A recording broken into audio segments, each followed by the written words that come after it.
You there. Start the countdown. Uh, 5, 4, 3, 2, 1. You lose. Start.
On your mark, get set. Let's go. I can't do it. We'll do it live. Do it live! I'll write it and we'll do it live! Mister, will you please wake up, wake up, wake up, wake up, wake up?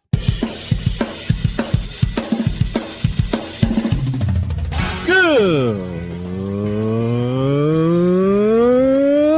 morning. Kevin Durant, you should have left California. This bronsexual upset me in having to bring this teenage idiot from Wisconsin into a sports conversation. Are you really surprised the Cowboys are giving up on Ezekiel Elliott? Whoa. Hell no! Well, no one cares about baseball. Bitch, are you for real?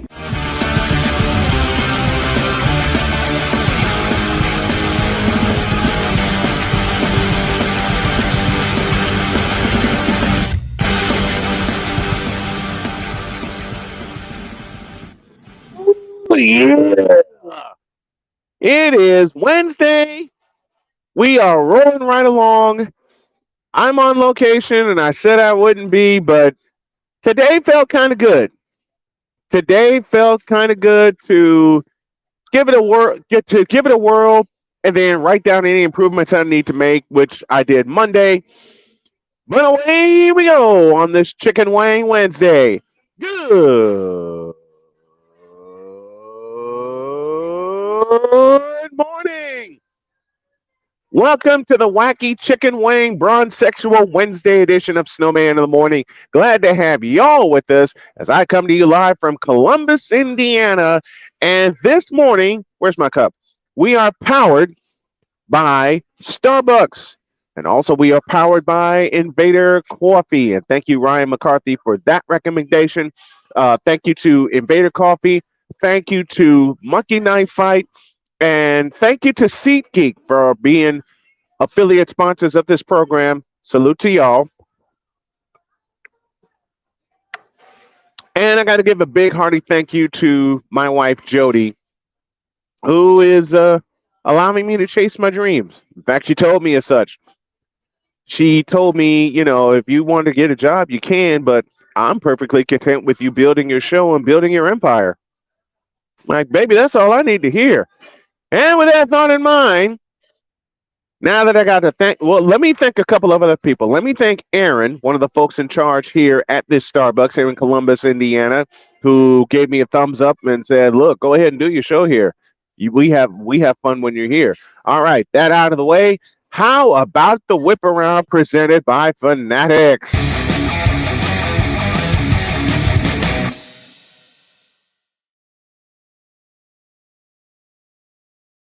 Well, we are starting in Miami, where Quinn Snyder's bags were packed in February for an overseas trip. He was going to spend some time with his friends and family, see some coaches he's gotten to know over the years. Then the Atlanta Hawks said, no, you don't. We need you. We just got rid of Nate McMillan. I'll talk about that later. And now Snyder's bags are packed again, this time for a trip to Boston. Trey Young scored 25 points, Clint Capella grabbed 21 rebounds, and the Atlanta Hawks earned the number 7 seed in the Eastern Conference as they beat the Miami Heat by a final of 116 to 105. Mr. Snyder said, quote, our guys are trying to be the best version of themselves at the end of the year. The year is not over, so hopefully we can take this and continue to build on it. It's one game, but it was our game. DeJounte Murray added 18 points for the Hawks, who avenged a 5-game round one loss to Miami last year and earned an East first round trip with the second seeded Boston Celtics that will start on Saturday. And speaking of the number 7 seed,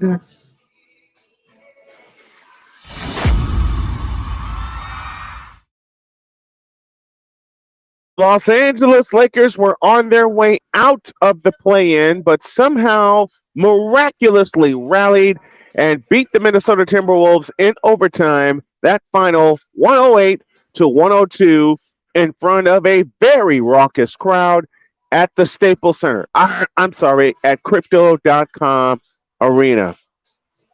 God help me. And yes, there is slander a coming.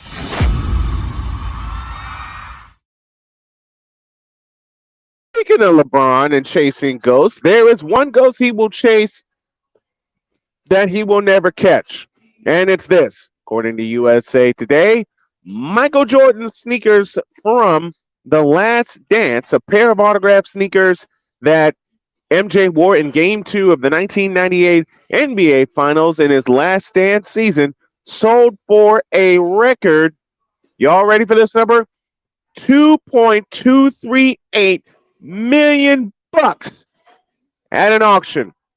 The icon wore the Air Jordan 13 Reds, short for black and red, or Breads, I should say, short for black and red, in the second half of the Bulls' 93-88 win over the Utah Jazz in Salt Lake City. He finished tonight with 37 points to tie the series, went on to win his 6th and final championship with Chicago, and he was named Finals MVP. Take that.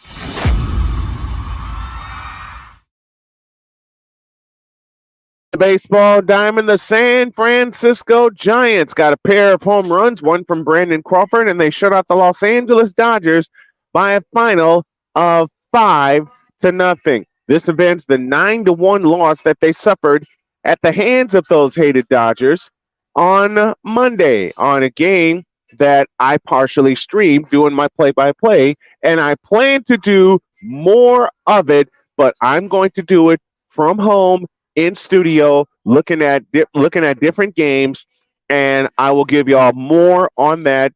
And I have a feeling that my partner is cooking something. I don't know what, but he's cooking something because he's usually here with me. But all that being said, that is this edition of the Whip Around presented by Fanatics.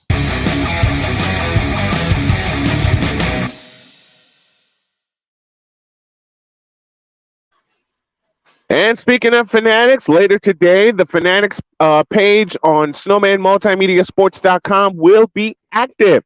So what you can do to support your favorite team or player and support this show is go to snowmanmultimediasports.com/fanatics. Check out your favorite gear. Take a look for your favorite gear. And you can support the show and support your favorite friend, your favorite player or team. Speaking of Fanatics, let's go to the Fanatic feedback zone very quickly.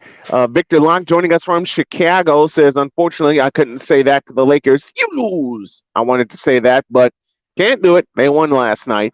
It's that magical hump day we know as Chicken Wing Wednesday. Better believe it. Ryan McCorpy joining us from Saratoga, New York says, good morning, Snow Crew. After the show, I'd encourage you to check out last night's NCR, no credentials required. Dustin went banana sandwich on the Dallas Mavericks. Probably the best segment ever this week. Mr. McCoffey, I have a request. I'd like to take that segment and I'd like to play it on this weekend edition of the Best of Snowman in the Morning, as y'all are friends of the show. I had a chance to take a look at it and loved every minute of it. Sick Diggy joining us all the way from Norway says good morning, good afternoon, good evening, and good night. Same to you, my friend. And he also gives us this. The Lakers' victory is brought to you by Bumleg Orthopedics, the only thing keeping Anthony Davis's career intact. Bumleg Orthopedics. On my leg, on my leg, on my leg, on my leg. Yep. That's the only thing keeping the Lakers afloat. F LeBron at this point in time. I said it aloud, and I'm going to continue to say it aloud. Good morning, Ryan McCarthy. Ryan McCarthy and Sick Diggy says Victor Locke, he returns it. And he also, Sick Diggy says, good morning and happy Wednesday, Ryan McCarthy. That's the question. What's the morning, Mr. McCarthy, what's the morning brew this morning? Let's go to the scoreboard. I mentioned the two scores from the NBA. To the NHL we go. Boston defeated Washington 5-2. It was Carolina over Detroit 4-1. The New Jersey Devils beat up the Buffalo Sabres 6-2. The Philadelphia Flyers beat the Columbus Blue Jackets in overtime. That final was 4-3. 4-3 was the final. Toronto over Tampa Bay. My Chicago Blackhawks beat the Pittsburgh Penguins. That final was 5-2. The Winnipeg Jets clinched the playoff spot. They beat Minnesota by a final of 3-1. Edmonton over Colorado 2-1. Vancouver over at Anaheim. I'm about to say Atlanta 3-2. And the Vegas Golden Knights beat the Seattle Kraken by a final of 4-1. To the Major League Baseball scoreboard. Good morning to you, Brother Wise. And Brother Wise, I'd love to have you today for Wednesdays with Wise on the Brian Snow Show. Please say yes, and we'll work out a time because I want to do it this afternoon. Major League Baseball scoreboard goes like this: Yankees over Cleveland 11-2. Baltimore beat up Oakland 12-6. Pittsburgh over Houston 7-4. What's gotten into the Pittsburgh Pirates? It was Tampa Bay over Boston 7-2. They are still undefeated. You believe that?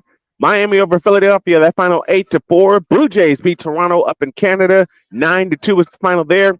San Diego over the Mets 4-2. That's no surprise. Atlanta over Cincinnati 7-6. Minnesota beat the White Sox in 10. That final 4-3. The Chicago Cubs beat Seattle 14-9. 10 innings, the final. Texas over Kansas City 8-6. St. Louis over Colorado 9-6. And it was the Angels shutting out the Washington Nationals 2-0. Milwaukee over Atlanta 7-1. And as I mentioned earlier, the Dodgers get 2 home runs in the game, and they beat the Los Angeles Dodgers by a final of 5-0. And thank you, San Francisco Giants. John Fitzgerald joining me. Fitz, are you back in Michigan City this morning, or are you still down or did you make the permanent move down to Florida? Unfortunately, I know what day it is. And I checked out Mentality. I played it again. I'm going to play it again on my network tonight. That'll be 9 p.m. And matter of fact, what I'm going to do tonight, before I close my eyes, as my dad would say to me, I'm going to get the entire radio schedule for Snowman Multimedia Sports Radio up and posted and going, because there are a couple of shows, Cold Sports being one and Mentality being another, that are going to repeat throughout the course of the week in Florida till mid-May. Okay, thank you, Fitz. I thought you were still in Florida. Just wanted to make sure. The Playmaker joins us this morning, says hello, good morning, let's go, let's ride indeed. And I want to thank all of y'all for tuning into the show and for tuning into Snowman in the Morning and tuning into Snowman Multimedia. I appreciate you guys. We appreciate you guys, the crew that makes it work, including Victor, our engineer in Chicago, that makes this whole thing go. Time for a break, and when we come back, in lieu of talking about the Fakers, I'll do that later. I am going to do a little Snowman's take on a fellow named Zion Williamson. I called him a bust when he came out of Duke. People didn't believe me. Will you believe me now when I present to you my case for calling him a bust? This is Snowman in the Morning coming to you live from Columbus, Indiana, talking sports and getting you started on your day with the best sports talk show in the region, across the nation, and around the world. And a shout to those of you listening on WQEE down in Hotlanta. Back in a flash. This is Snowman in the Morning.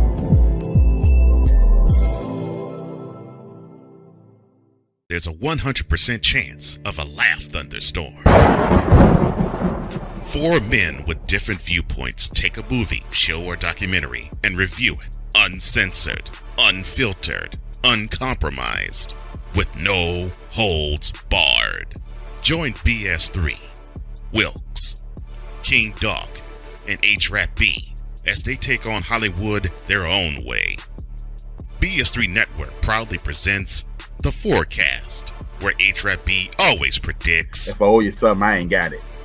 And if you need it, get it from God.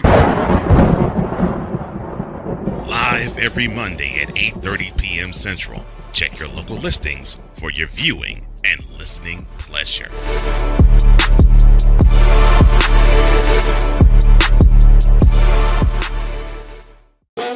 The original Think Drink is back.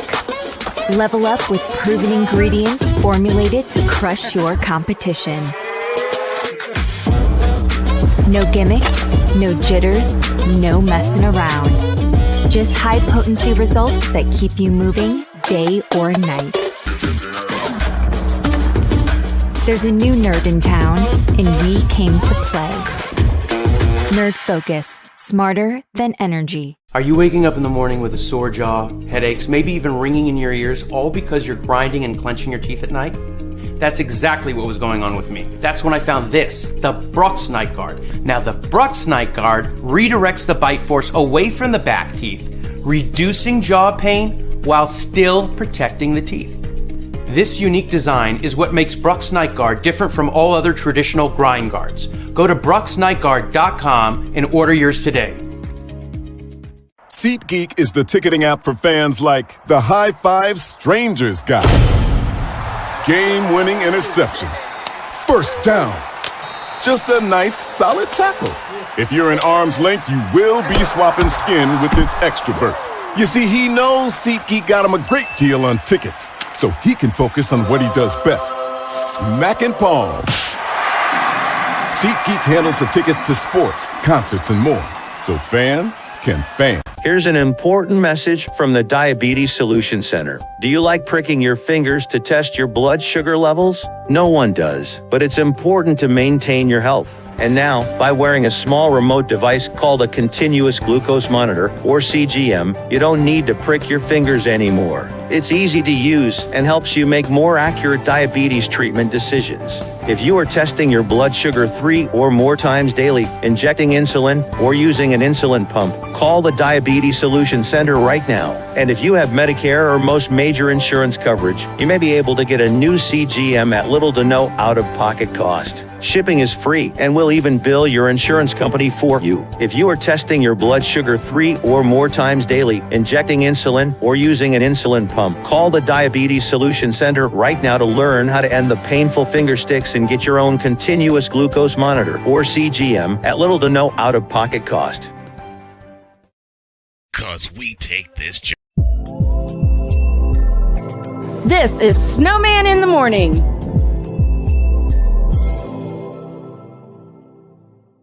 Here's an important message from the Diabetes Solution Center. Do you like pricking your fingers to test your blood sugar levels? No one does, but it's important to maintain your health. And now, by wearing a small remote device called a continuous glucose monitor, or CGM, you don't need to prick your fingers anymore. It's easy to use and helps you make more accurate diabetes treatment decisions. If you are testing your blood sugar 3 or more times daily, injecting insulin, or using an insulin pump, call the Diabetes Solution Center right now. And if you have Medicare or most major insurance coverage, you may be able to get a new CGM at little to no out-of-pocket cost. Shipping is free, and we'll even bill your insurance company for you. If you are testing your blood sugar 3 or more times daily, injecting insulin, or using an insulin pump, call the Diabetes Solution Center right now to learn how to end the painful finger sticks and get your own continuous glucose monitor, or CGM, at little to no out-of-pocket cost. That's why we here on this platform. Marriage. A loving splendor, a daily grind. Such is the case when Damien and Jamie get together and chop it up, for marriage is real. Let's just lay it all out here. Let's just be real with it. Join this wonderful couple who keeps it real and always in love. BS3 Network proudly presents Marriage is Real, where love is the only thing that matters. Live every Tuesday at 8:30 Central.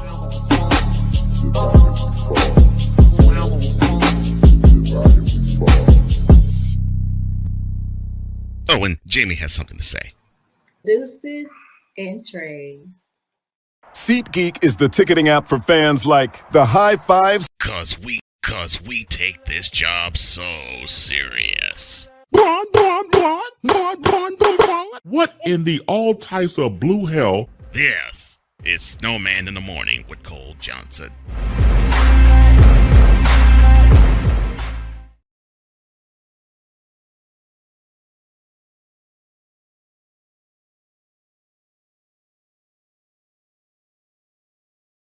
For the extended break, my stomach was trying to do backflips, and I wasn't having it. Back here on this Wednesday edition of Snowman in the Morning with Cole Johnson. My partner is busy cooking. I can tell that right now. Fitz says, "Are you back in Indiana?" Yes, I am. I am in southern Indiana right now. Wise says, "My brew is Bustelo with unsweetened vanilla almond milk." I'll have to try that.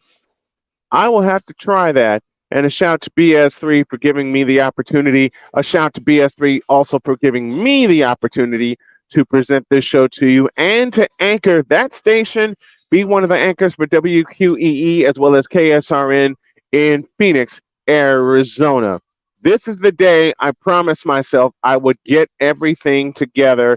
I got a lot of notebooks waiting at home, a lot of stuff to write down, and a lot of things to do, plus my my chores and everything. And I'm ready to do a Snowman's take on a fellow we like to call Zion Williamson, presented by SeatGeek.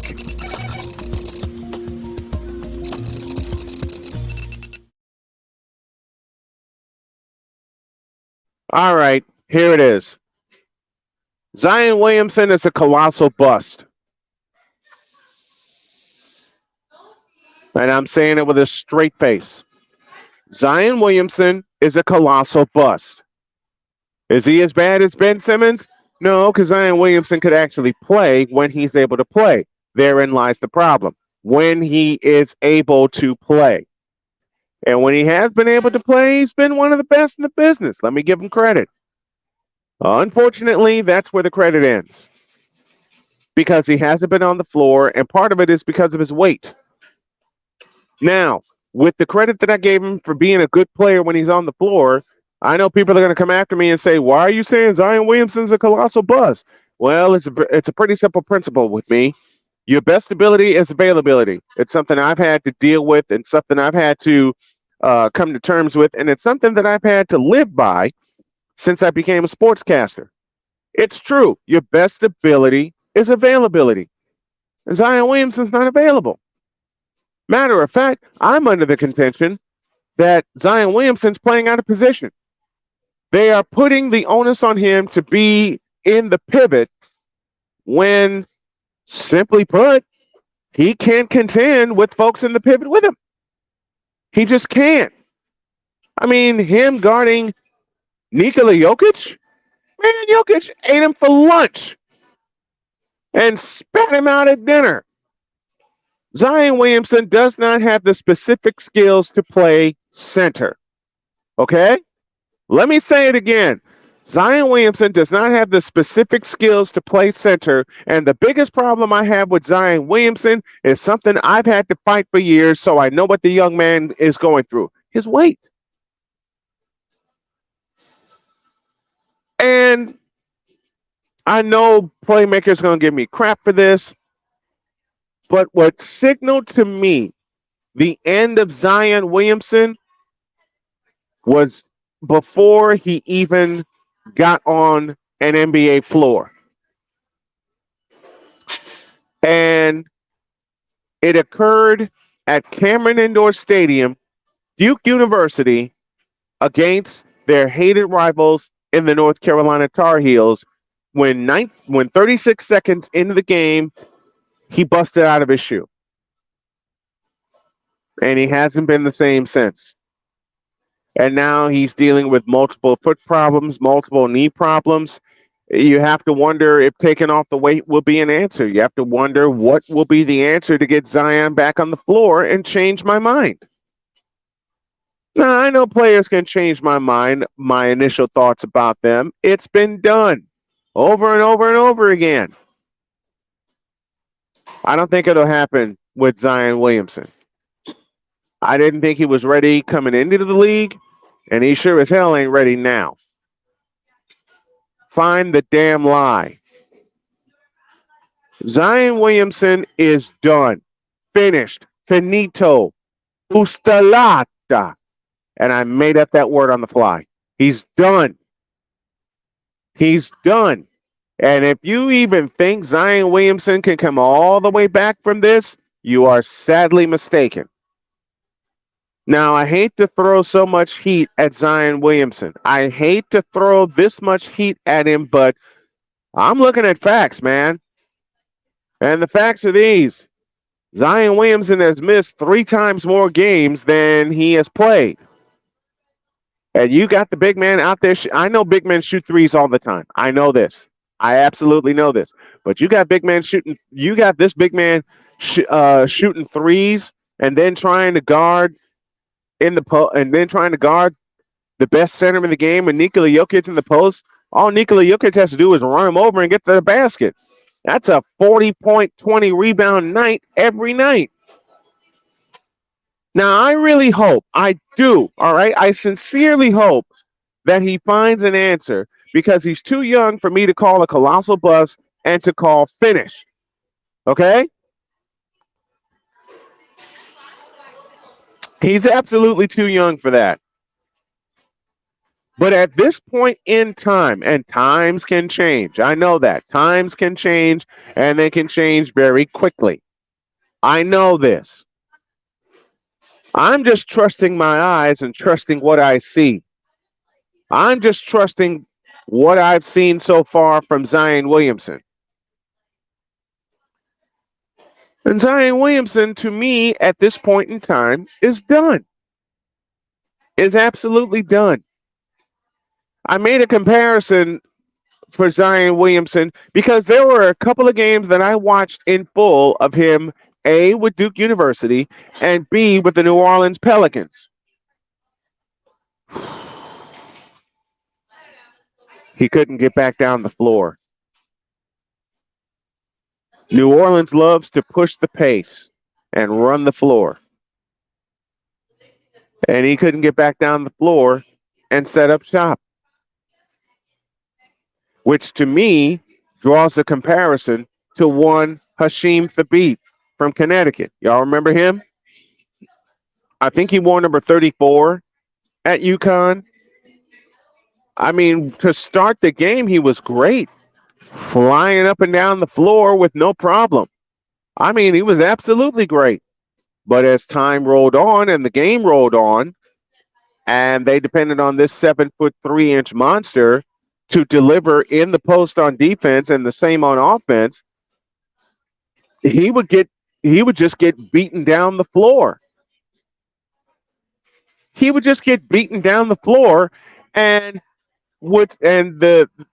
Connecticut would surrender easy baskets.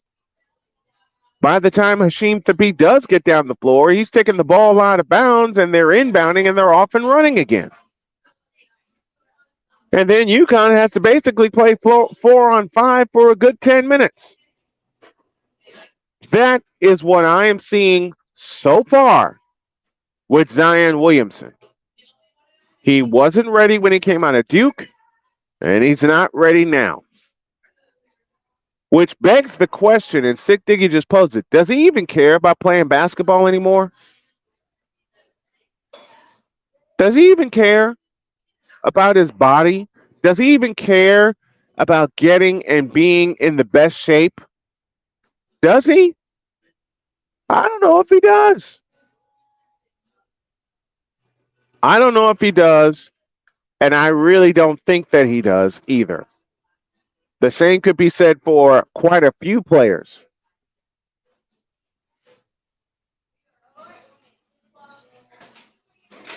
Kyrita Herbalty, aka Lyrie Irving, being one of them. LeBron James, and I'm allowed to cuss this morning. LeBron James being another. James Harden being another. Because if they cared about playing basketball, then they would report to camp in shape. And unfortunately, Zion Williamson has relied on his athleticism and hasn't gotten his weight down, won't get his weight down, doesn't care about getting his weight down. As long as he's in New Orleans, he's going to be a failure. Zion Williamson will be forever labeled a colossal bust by me and a few others unless one of two things happen. One, he gets the hell out of New Orleans, or two, he gets his weight down and actually begins to care about his career because he's being paid a boatload of money for what? Uh-oh.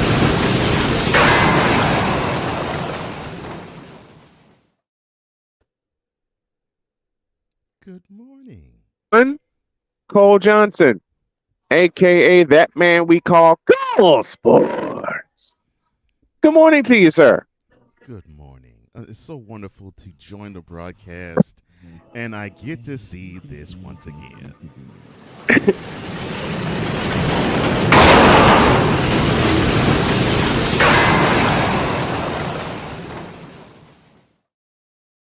All right, so what made you want to talk about Zion? He's done. Two simple words. He's finished. He does.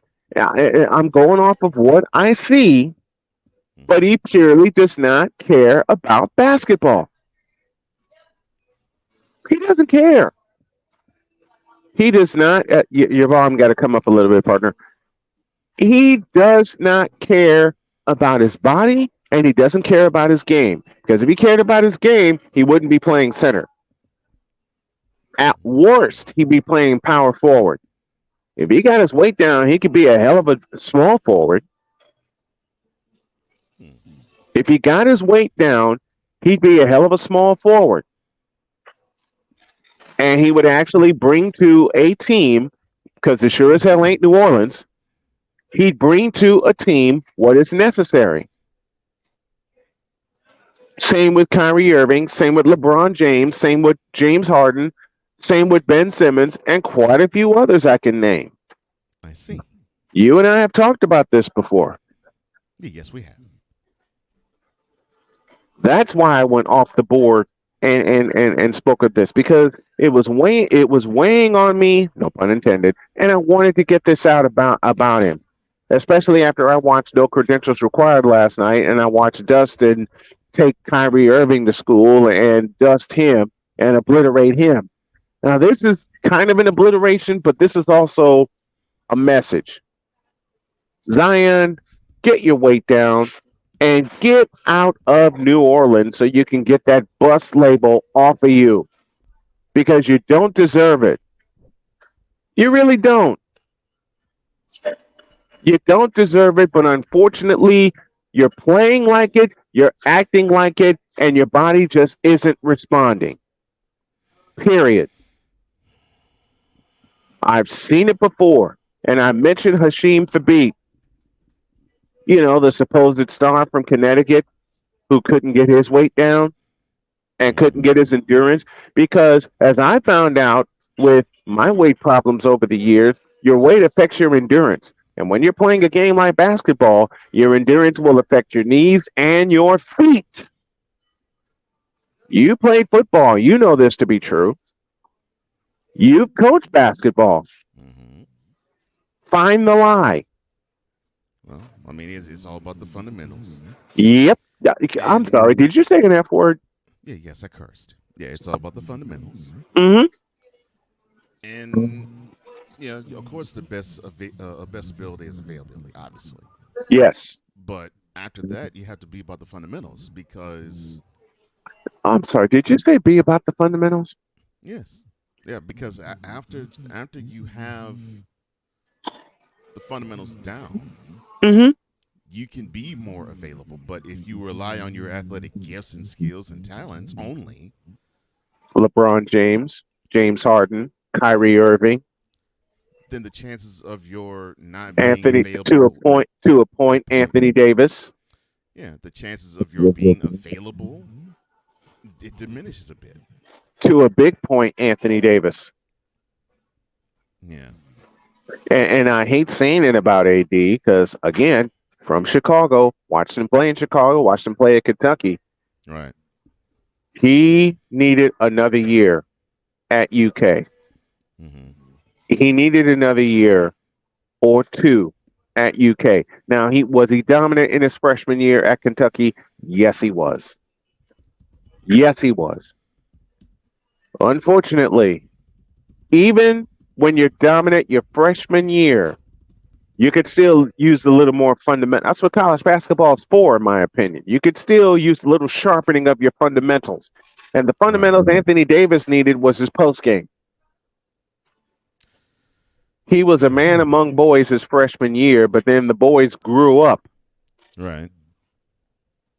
Zion Williamson at Duke University, and I saw this up close and personal, was a man among boys at Duke University, but then he blew out of his shoe and the boys grew up. Yeah. Yeah, that's what happened. Find the lie. Mm-hmm. Yeah. And I'm waiting on a response from you, sir. Find the lie. No, well, there ain't a lie that can be found. So that's why I went off the board, because I'm sick of people saying, wait till Zion comes back. Wait till Zion comes back. Well, we've been waiting 2.5 years, and he ain't back yet. So until he gets out of New Orleans and probably goes to New York, which is where Stephen A. wanted him to go in the first place, but I think he'll get worn out in New York too with Tom Thibodeau coaching, and that's a story for another time. Mm-hmm. Zion Williamson, you're cooked. You're finished. You're done. And so is this. That is Snowman's take. What is yours? Lord have mercy. I'm away from the store, and this is what happens. Goodness.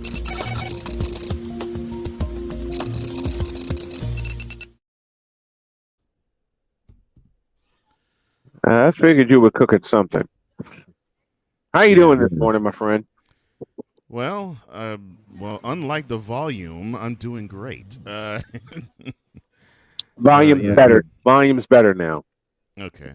Volume is much better.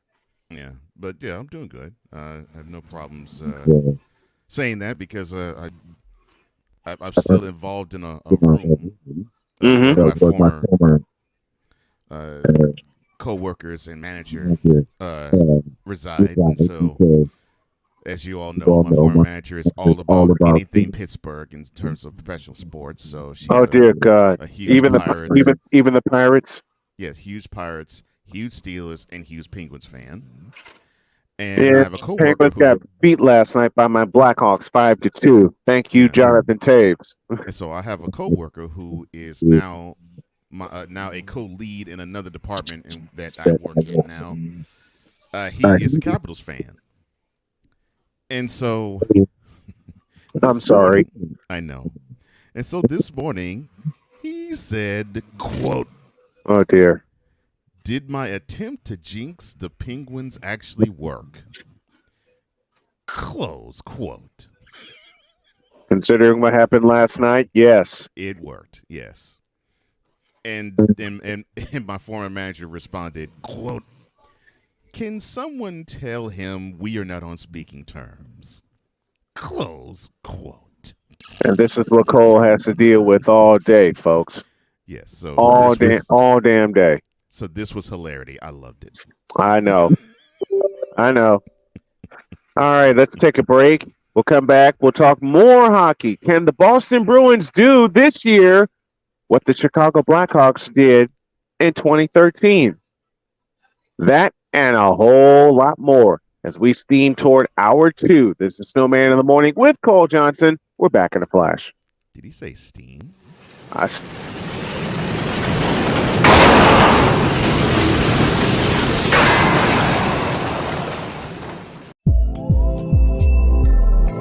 This is Snowman in the Morning.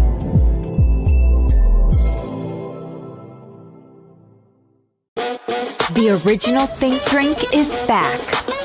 Level up with proven ingredients formulated to crush your competition. No gimmicks, no jitters, no messing around. Just high potency results that keep you moving day or night. There's a new nerd in town, and we came to play. Nerd Focus, smarter than energy. Are you waking up in the morning with a sore jaw, headaches, maybe even ringing in your ears, all because you're grinding and clenching your teeth at night? That's exactly what was going on with me. That's when I found this, the Brooks Night Guard. Now, the Brooks Night Guard redirects the bite force away from the back teeth, reducing jaw pain while still protecting the teeth. This unique design is what makes Brooks Night Guard different from all other traditional grind guards. Go to brooksnightguard.com and order yours today.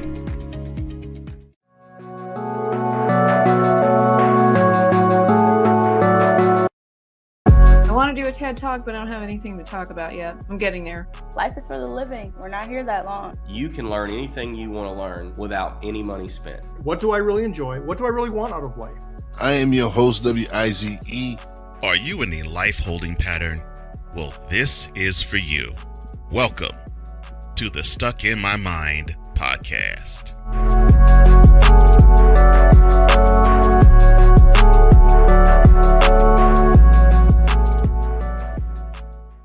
SeatGeek is the ticketing app for fans like the High Five Strangers guy. Game-winning interception. First down. Just a nice, solid tackle. If you're in arm's length, you will be swapping skin with this extra berth. You see, he knows SeatGeek got him a great deal on tickets, so he can focus on what he does best, smacking palms. SeatGeek handles the tickets to sports, concerts, and more, so fans can fan. Cause we take this job so serious. The is that? Sorry, pardon me. My apologies. What in the all types of blue hell? This is Snowman in the Morning with Cole Johnson.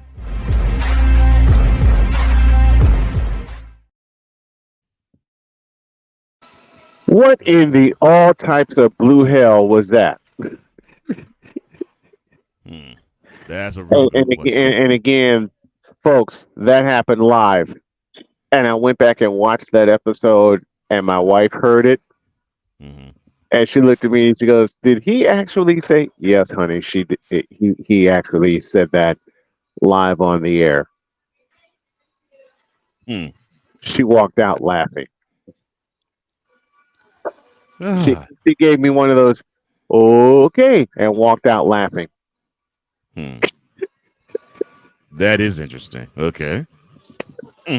My wife has a goofy sense of humor like I do, and I love it. I've noticed. And I love it. Oh, goodness. 44 after the hour. We're rolling right along. And I actually got started on time today.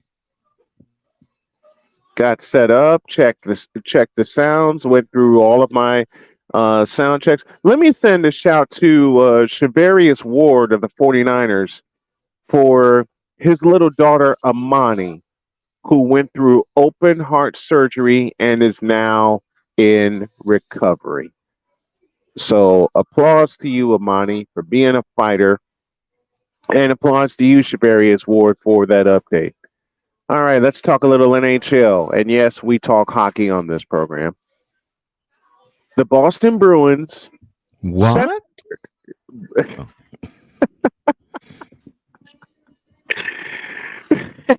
We talk about a white man's sport? How dare we?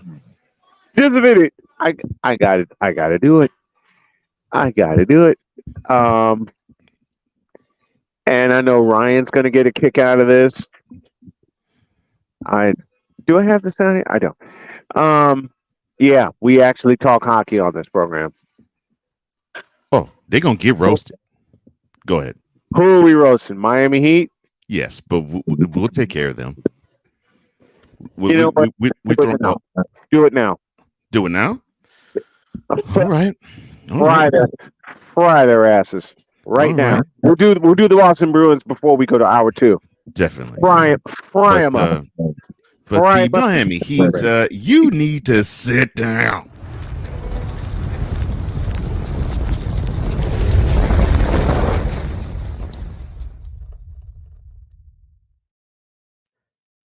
So you mean to tell me last night was the new normal for the Heat?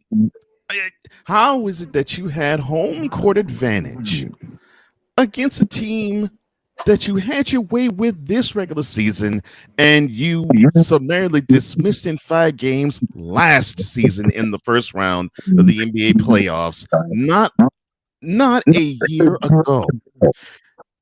So you mean to tell me that you just basically thought you could roll the basketball onto the court and you thought, well, this is the Hawks.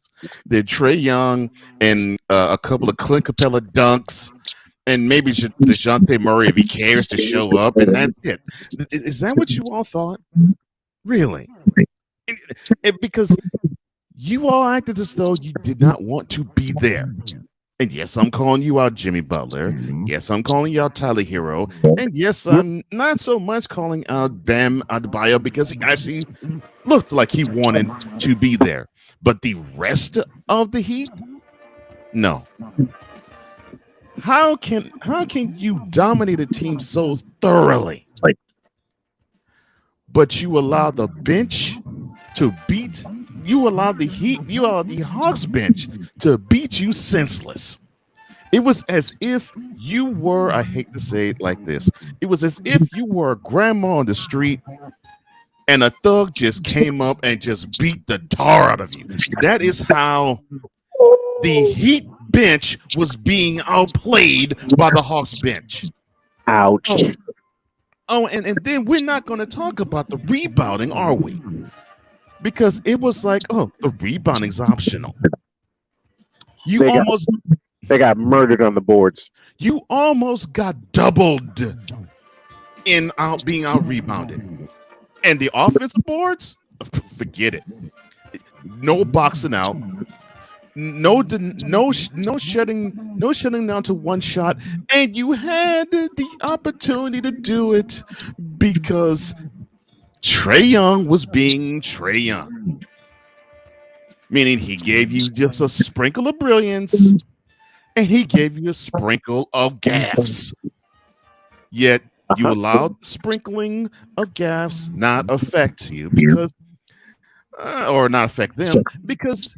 You all thought it's just the lowly Hawks. We can beat them. And we had our way with them during the regular season. Yeah.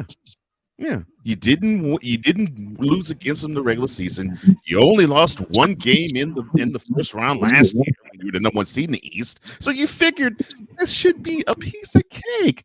Boston, we already have our tickets bought to go there to play you before the game was played, before you tipped off.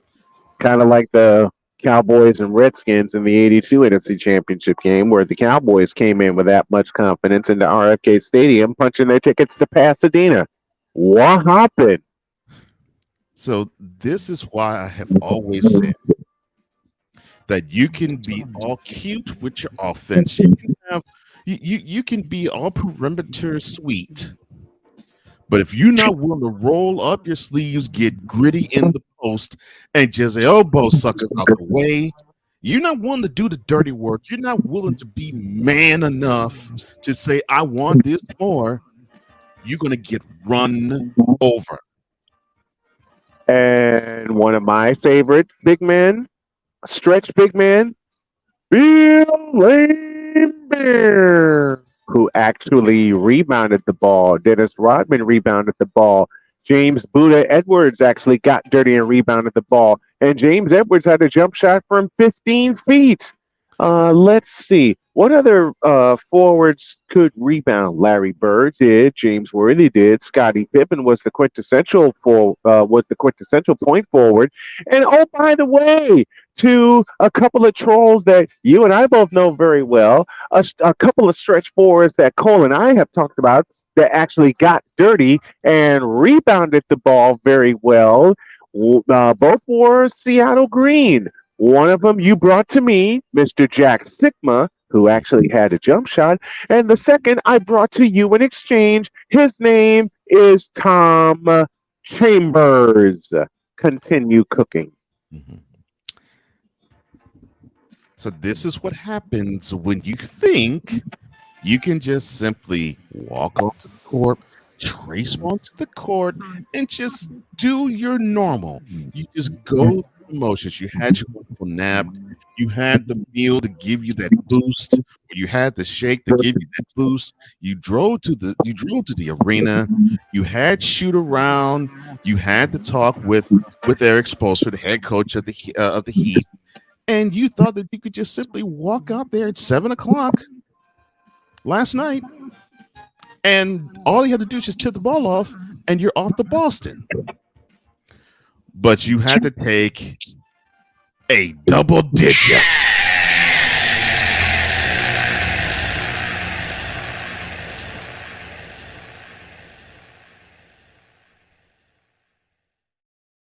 Because you chumps didn't want it bad enough. And they took an instant stanktacular craptacular.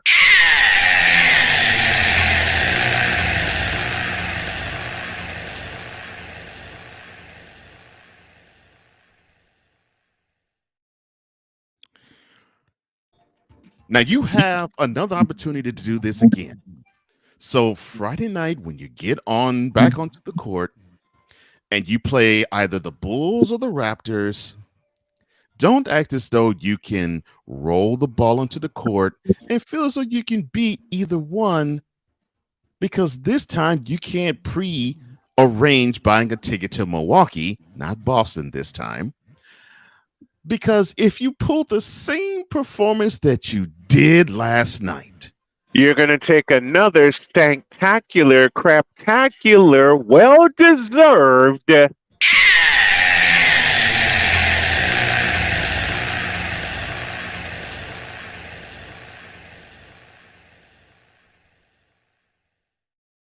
only this time you won't have another game to play this year, because you'll be watching just like the rest of us instead of going to Milwaukee for hopes of you not getting swept. But we can't put the cart before the horse. You have to take care of business at home again. But can you? The way you played against the Hawks last night? I think not. Clean up them boards. I think the 3-word response would be, oh, hell no. Clean up them boards. Show that you actually care on the boards and show effort.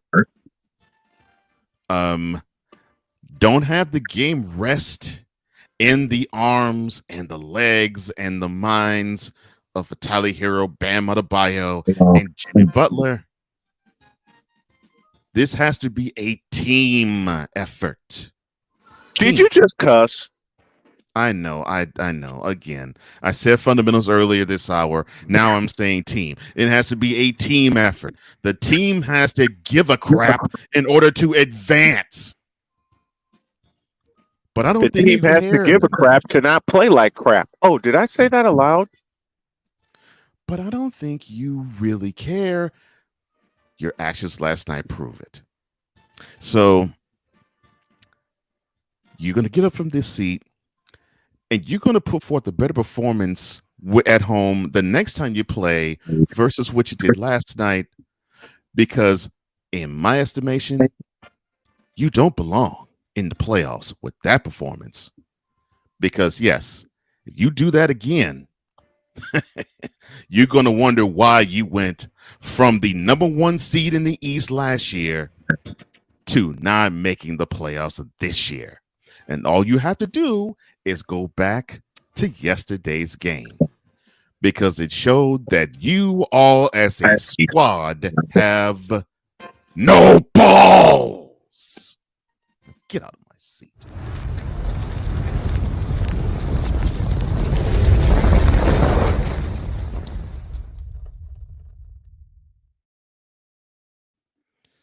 Subject that frightens everybody, and that's a pair of black men talking knowledgeable about what's the sport? Hockey. Hockey. Because the Boston Bruins beat the hell out of the Washington Capitals 5-2 last night, and now have not only secured the President's Trophy, they have set a record with 133 points. Let me say that number again for you fans of the Miami Feet and you fans of the LA Fakers. 133 points. They are the runaway President's Trophy winner, but I will pose a question that I have done before, and Playmakers applauding you for your roasting of the Miami Feet. Thank you. Can the Boston Bruins do what my beloved Blackhawks did in 2013? And that's go from the President's Trophy to the Stanley Cup. That is the question heading into the playoff. The Islanders need to win to clinch the final wild card spot in the East. The West is pretty much set. Yeah. But it's all about listen, Boston Bruins, if you wanted to be all about you have to be as dominant in the postseason as you are in the regular season.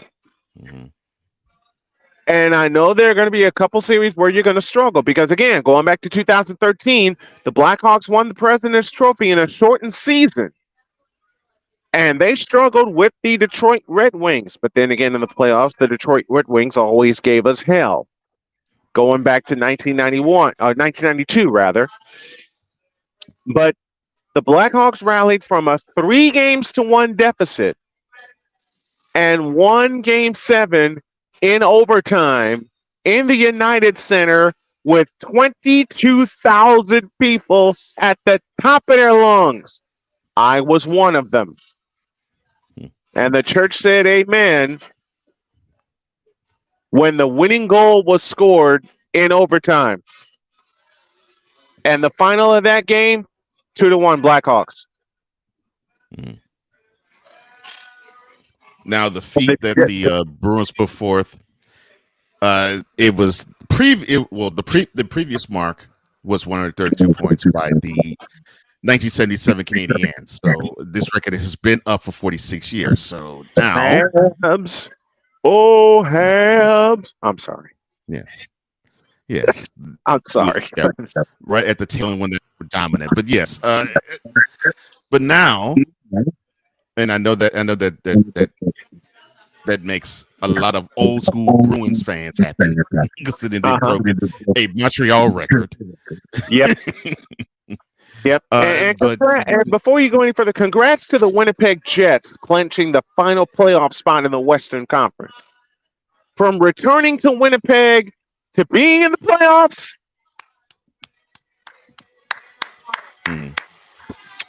Brava, Winnipeg Jets. Brava. Brava. Hey, look, I'm showing love to the Winnipeg Jets. But I have to admit, though, I mean, the last week has been really interesting, just in how it's being set up. So, and the Devils still can win their division. Yeah, Devils can win their division. Yeah, the Devils can still win their division. If I'm not mistaken, I think the Wild, the Stars, and Avalanche. I think that division is up for grabs too. And oh, by the way, you have Connor McDavid, who he scored 150 points for a season, and that's the first time this century it's happened, and it hasn't happened for a player since the 90s. So this actually has been Brett Hall did the deed. Brett Hall, 90-91. Yeah. So yes, over 30 years. So I mean, this has been an exciting season, and it's going right down to I'm the not last. supposed, Yeah, but I'm not supposed to know that. Right. But it's been an exciting season in the NHL, and it looks like it's going right down to the last period.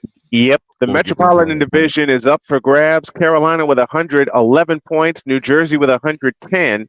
The three that have clinched playoff spots from the Metropolitan Division: Carolina, the Devils, and the New York Rangers.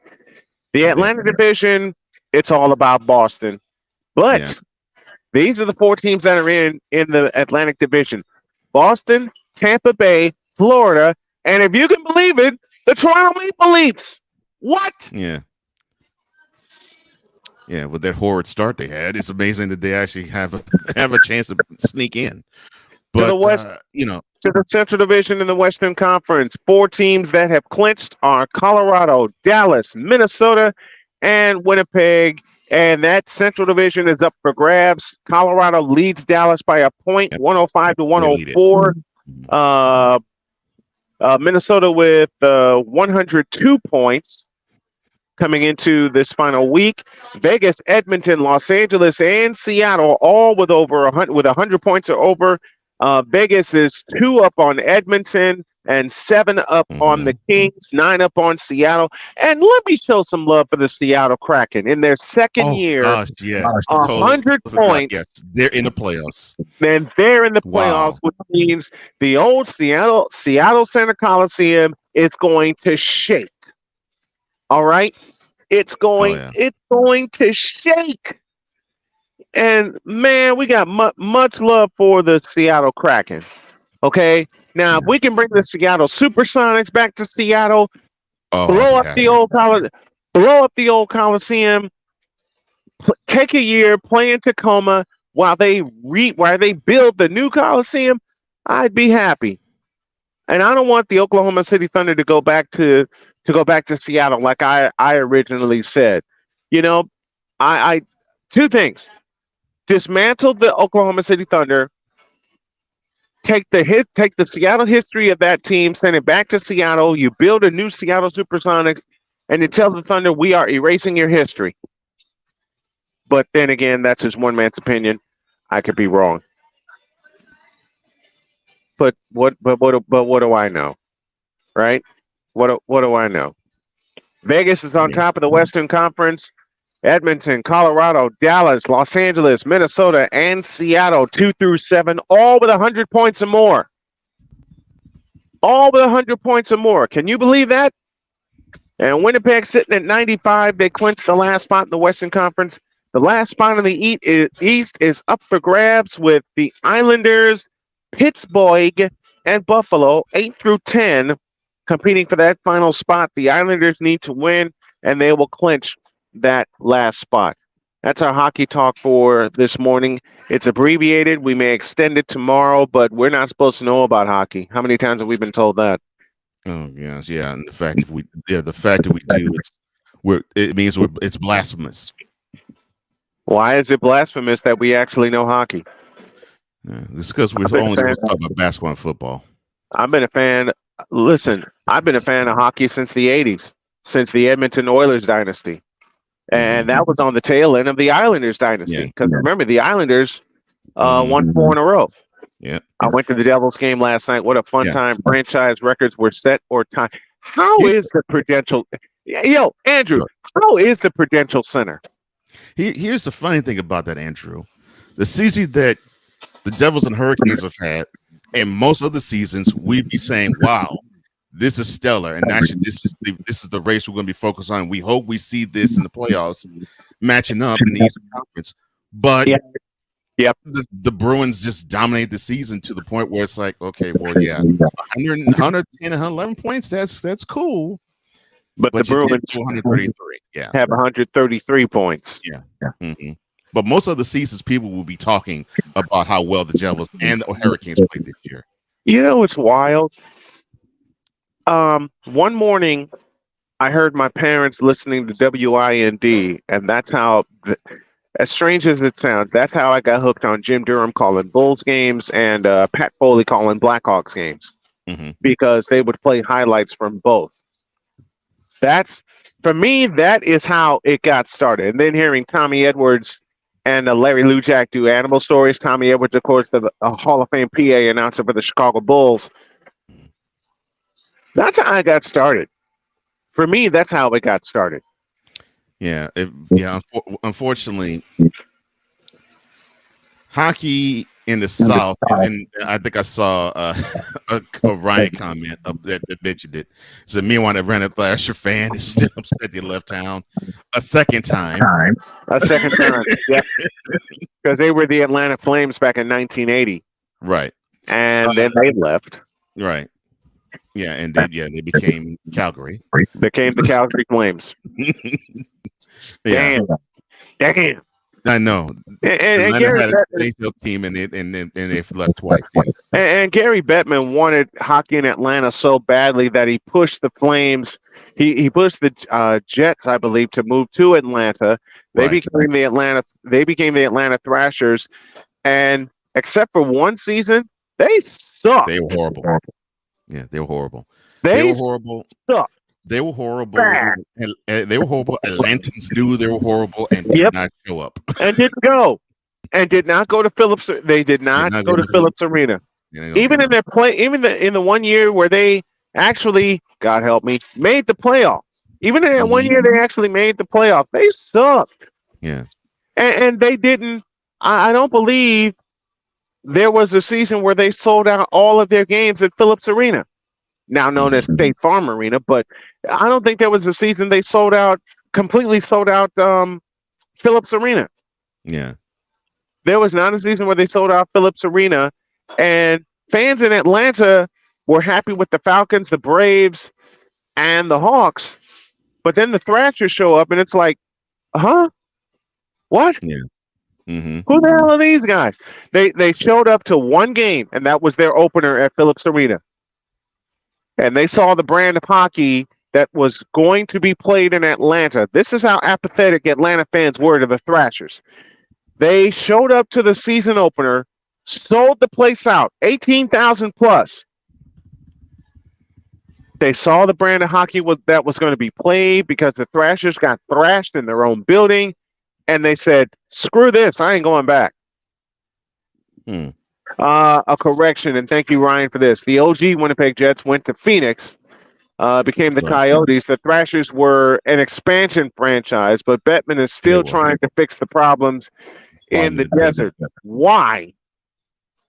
Why? Because it's not as bad as Atlanta, but it's not that great. You know what you do with the Coyotes? This is what you do with the Arizona Coyotes. You send them to Quebec. Oh, great! I would love to see that. Yeah, you know the franchise I want back. Yeah, the Nordiques, the Quebec Nordiques, who became the Colorado Avalanche. Here's the funny thing about the desert problem with hockey. They brought Wayne Gretzky as a coach and an executive in to drum up interest there, and even he couldn't do it blew up in his face. I believe he got forced into that position. I do too. I believe Gary Bettman forced him into that position. Wayne originally said no. Wayne originally said no. All right. Wayne originally said no. Bettman threw him a boatload of money. Yeah. And threw crumbs in terms of money at the Arizona Coyotes. They had an arena in Glendale, couldn't pay the rent, got kicked out. Gary Bettman just sitting by and watching it burn. It's like he's watching Rome. He's sitting by and letting it burn. Find the lie. Find the lie. You know, if I were NHL commissioner, I would send the Coyotes back to Quebec and reopen the Quebec Nordiques. I'll fund the whole damn thing. I would fund the whole damn thing. 3 years. Yeah. You got 3 years to turn over a profit and take this over. All right, give him enough time. Ryan, Give him enough time. Bedlam Ryan, won't retire until the problems in Arizona are fit. Go ahead, Cole. I was going to say, it's a great white whale. I was going to say, Ryan, to that statement, Devin will be dead in the commissioner's chair. It's not going to happen. They would have to pry from his cold, dead hands. It's not going to happen. Dan Levely joining us from Michigan. Lakers and Grizzlies. Told y'all not to sleep on my Lakers. They're going to get. Yeah. I fell asleep last night on the Fakers, and I don't feel one bit bad about it because they're going to get lit up in Memphis. Dan, basically, you should tell your team not to sleep on the court because they slept walk until the fourth quarter last night and overtime. You thought that I got on the Heat. There is no reason why you're playing an undermanned Timberwolves club. And you had to go to overtime. Really invested playing in all defense at all now since Gobert is suspended, and you were down 15 to them. Come on, I will hit that this afternoon. And the Dan Levely Show is now a big part of Snowman Multimedia Sports Radio. I'm going to finish creating that brand today. Huh? I'm saying to Dan, glad you're aboard. Hey, glad to have you aboard. 11 minutes into hour number 2. Let's do a reset, and y'all know what's coming. Hour 2 starts right now.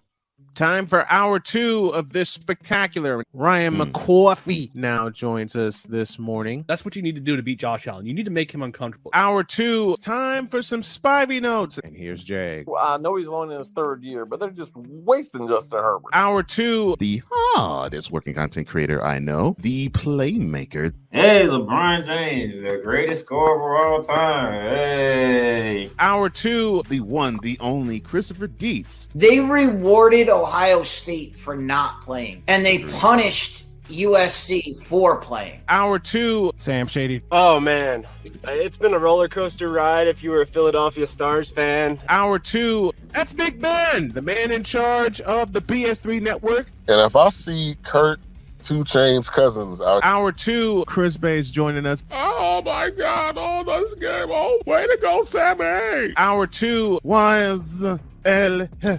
Oh man, I thought I missed it. What in the all types of blue hell? Time for hour 2 of this spectacular, and it starts right now.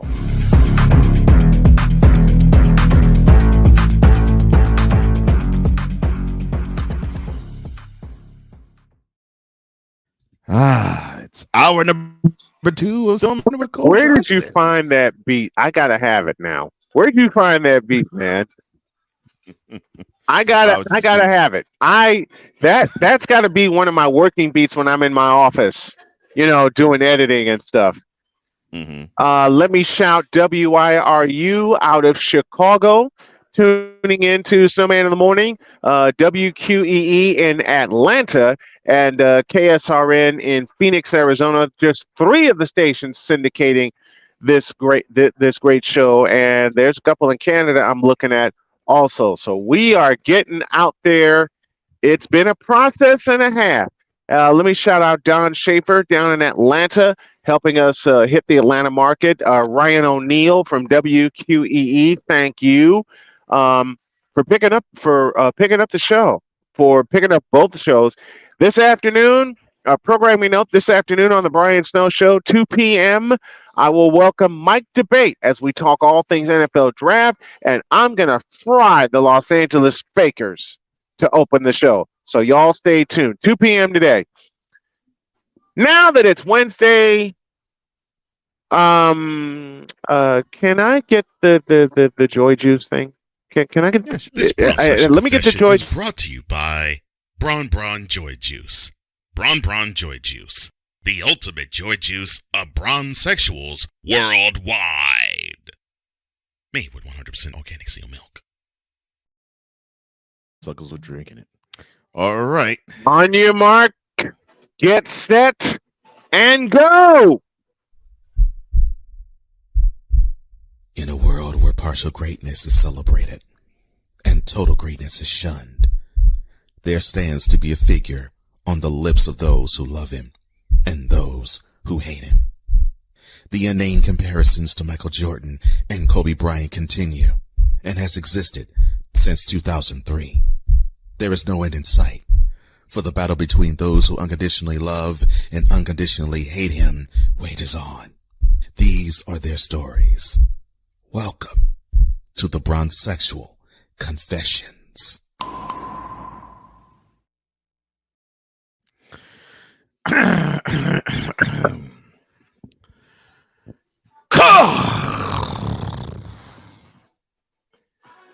I was wrong about the Lakers being finished.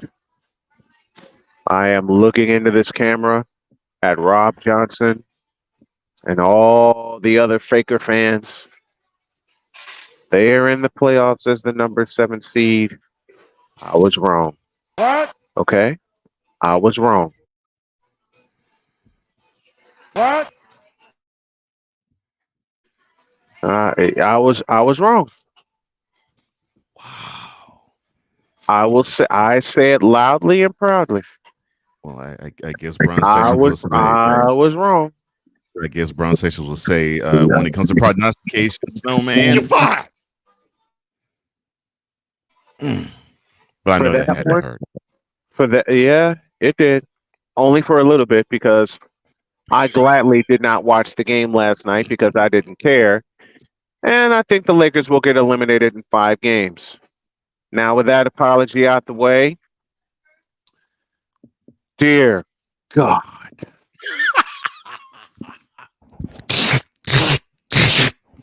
Uh-huh. Dear God. Like I said, I'll save my roasting for the Fakers for this afternoon. But you're not saving the roasting for the Bronzexuals. Hell no. Matter of fact, I may have a bonus this afternoon.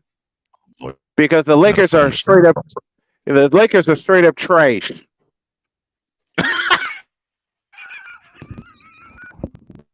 What did I unearth? Oh my gosh. So I had a conversation with a Bronzexual. Oh Lord have mercy. Yeah. I had a conversation with a Bronzexual. Several of them. Dear Lord, in the immortal words of the late great Rob Bramlett, Auburn voice for many years, oh my Lord in heaven.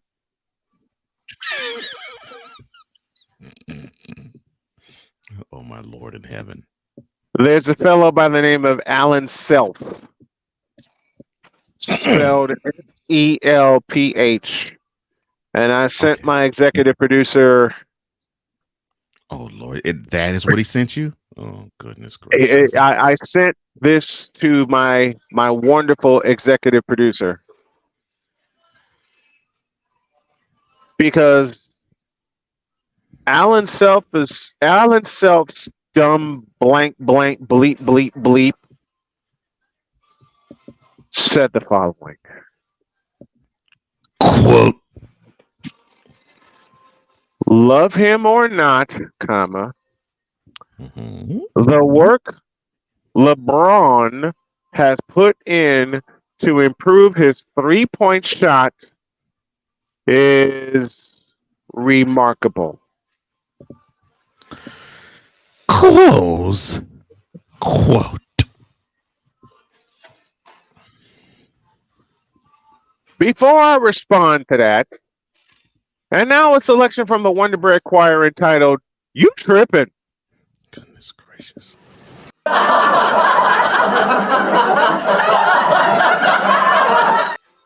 Jeez.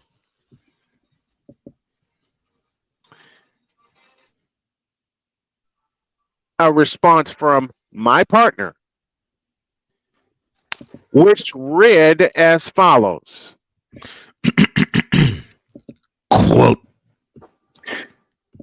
With that crap you put up about LeBron's, quote, improved 3-point shot, close quote, he saw Curry making him at a better rate, mind you, and emulated that as best as he could. End of discussion. Close quote. Now I'll say to you, find a lie. No lie can be found.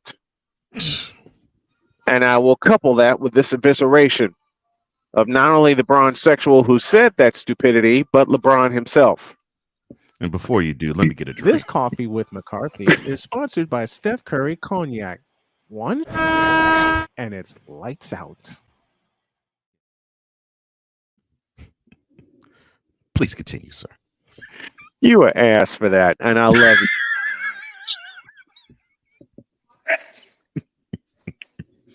Do it again. Do it again. This coffee with McCarthy is sponsored by Steph Curry Cognac. One, and it's lights out. Okay, bronzexuals. Wait, let me get a drink. Green tea iced matcha lemonade is the brew. Let me get a drink. We're not debating that. Smitty, it's great to see you back, brother. Hey, Smitty, what's up, man? We're not denying that. And I said, no, not denying that at all. What I am going to do to eviscerate. Hold on.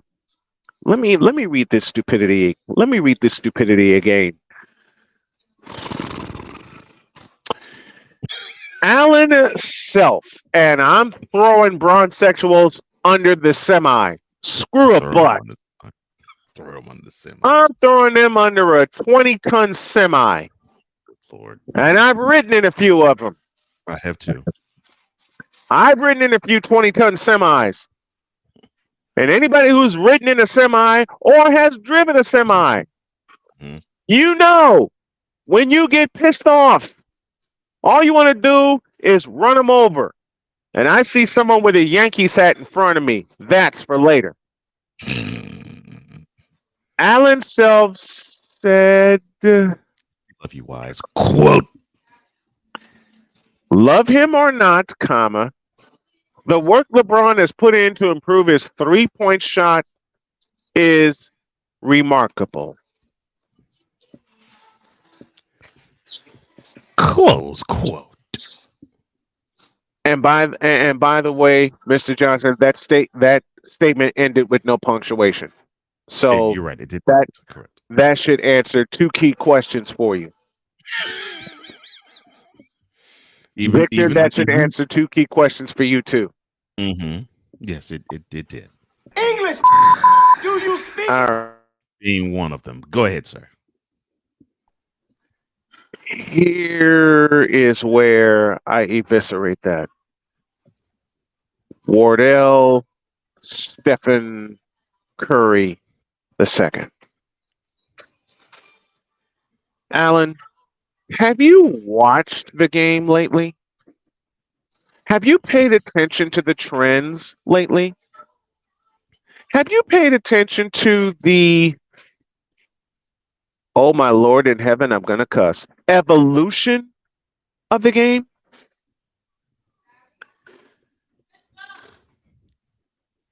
Because, and I've said this before, the transition of the torch was supposed to go from Kobe Bean Bryant to Lamont Raymond James. Two problems. One, LeBron James's game is about as incomplete as a term paper I wrote in high school, and it promptly got shoved back in my face. And two, Stephen Curry showed up and took the mantle from Kobe and promptly gave the finger to LeBron.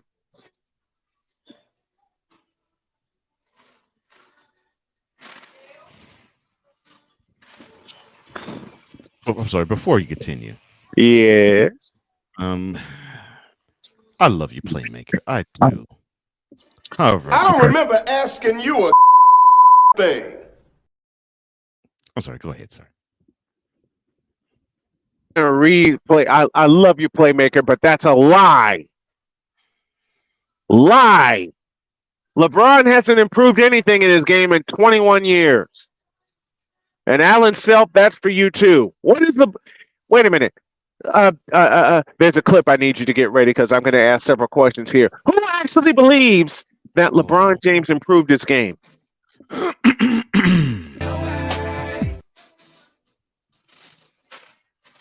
Keith, you might be hoarse. Who actually believes that LeBron James improved his post game?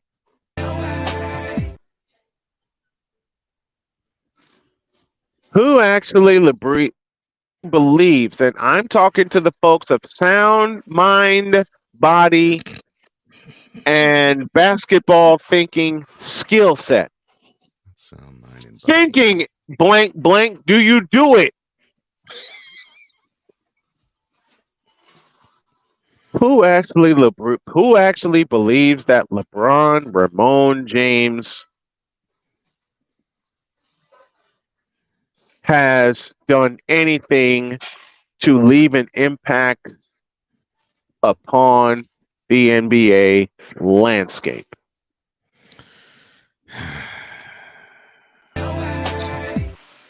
And this is coming with a qualification. We're not talking about off the court. We're not talking. Look, I break down his game on it, not off it.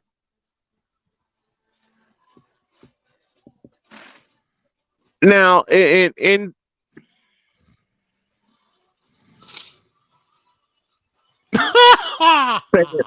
say it right.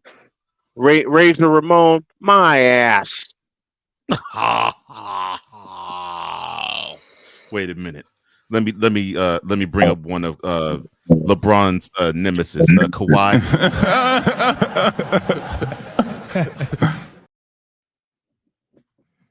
Even he found that funny, Hawk TV. Come on, man. Really? Razor Ramon. I'm not saying, I am saying it right, Hawk TV. I am saying it right when I say Yo Kang sucks ass as a basketball player. Ouch. Let's see. How did I put it last year? Oh yeah. Okay. Yeah. How did I put it last year? I said it this way, and I'm going to say it calmly. LeBron James is trash. I said that last year and shocked the hell out of my partner. I'm tired of being diplomatic when it comes to LeBron Ramon James. I'm tired of being diplomatic when it comes to Yo Kang. My voice is gonna hurt. My voice is going to hurt. I'm tired of being diplomatic when it comes to these bronze sexuals propping LeBron James on a pedestal made out of a house of cards. Yeah, it is. I am sick and tired of these bronzexuals propping up LeBron Ramon James, who sucks ass as a basketball player, who hasn't improved as a basketball player in 21 years, when all he has done is be a bull in a china shop, and each time he walks down the lane, he travels. LeBron doesn't walk. Not the crab dribble. Crab dribbled my eye. He can't handle the basketball. All right. Listen, let me eviscerate that crab dribble. I've done it before, but apparently bronze sexuals like Alan Self, Darius G, and others don't listen. Okay? The crab dribble is a travel. Okay? If you were really trying to do it correctly, and in the immortal words of the late great Jim Durham, and Cole, you know what I'm about to say very well, so say it with me. It's called a hesitation. Or as the children said, a hezzy. Something you praise Stephen Curry for giving your defender 3 of them. But again, It is called a hesitation dribble. Hezzy. Not a crab dribble, but a hezzy. And unfortunately, LeBron doesn't even know how to do that basic move without picking up the ball, holding it with both hands, and walking across center court, and no one calls anything. I dislike you, Wise. Now you gave me a doggone earworm. Oh, God. Razor Ramon? Yeah, right. How about Bricks Ramon? I mean, LeBron travels more than me when I was really active in doing play-by-play on the road. And I actually got freaking flyer miles because of it.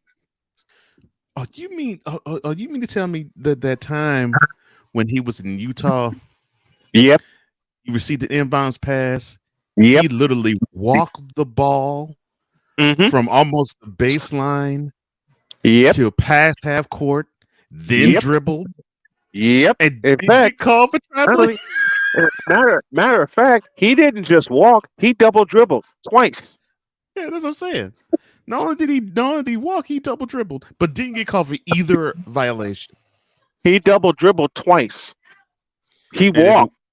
And if it was in any other arena but Utah, I probably would be like, "No, that sucks." But there's been a lot of chicanery that's happened in that arena. So I was happy that those fans saw it. Yeah, chicanery in the Delta Center and the Salt Palace. Mm-hmm. And I hate both those joints, but I love them at the same time for different reasons. Yeah, same. And Remy, exactly. And I don't understand why it's never called. Superstar or not, it is still travel. Yeah. If they can call it on Michael Jordan, if they can call it on Scottie Pippen, if they can call it on James Worthy, if they can call it, if they can call it on Stephen Curry, which they have. That's what I'm saying. Superstar, yeah, I've seen it. Superstar or not, if it's a travel, it's a travel. And please, NBA, get rid of that Euro step. No. Euro step is okay. The gather step is what's a mess up because they consider the gather step 0. I don't get out of my face. And that's what's helped LeBron James for 20 years. The gather step. It's a travel.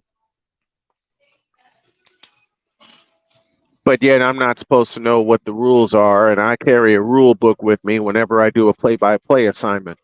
I was about to say, a guy who does play-by-play, you should know the rules because you have to call the game and understand it. Yeah. I'm so sorry. I shouldn't put forth that sort of inside baseball information out there. My bad, sir. You're fine. Oh, I know. Why do you think I'm laughing? I mean, a play-by-play guy. I mean, all he's supposed to do is just call names and numbers and be excited about if a team makes a basket or gets a block or a steal. They would have no idea what all these violations are, or would even have the comprehension to explain to the public what it is and what it means. Yeah, I'm not supposed to know what a goaltend is. I'm not supposed to know what a second violation is. I'm not supposed to know what a travel is. I'm not supposed to know that when LeBron James unleashes a free throw, and anybody who watched the Lakers game saw it last night, every time he unleashes that first free throw, he steps across the lane before the ball reaches the rim. That is a violation. You know who got away? Listen, you know who got away with that violation more than LeBron James did? A Hall of Famer we'd like to call Shaquille O'Neal. Mm-hmm. Because Shaquille's foot was across the line every time on that first free throw. Every single bleeping time.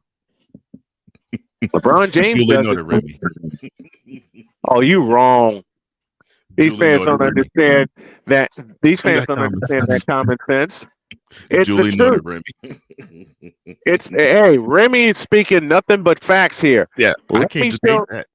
Let me share a broadcast story.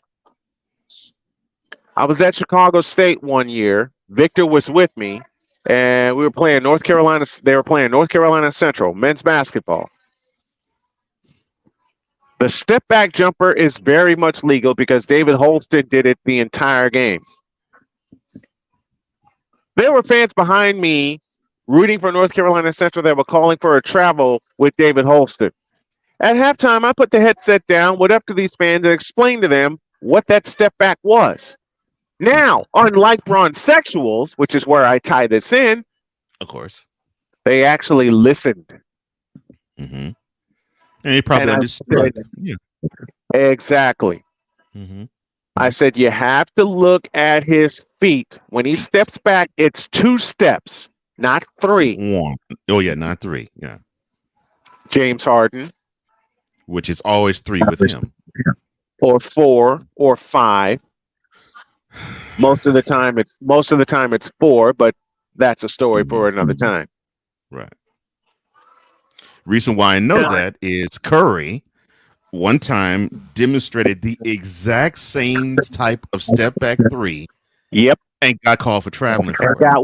Got whistle for it. And that one of those I saw came against the Portland Trailblazers in the Western Conference Finals in Game 4. And wouldn't you know it, that came in the corner in the midst of the crowd roaring at the Moda Center, and he buried that 3 that would have given the Warriors the win in regulation. They wound up winning that game in overtime, but I digress.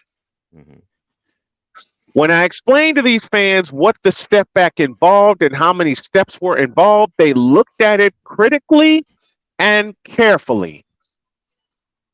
And they came back to me after I wrapped up my broadcast and they said, you know something?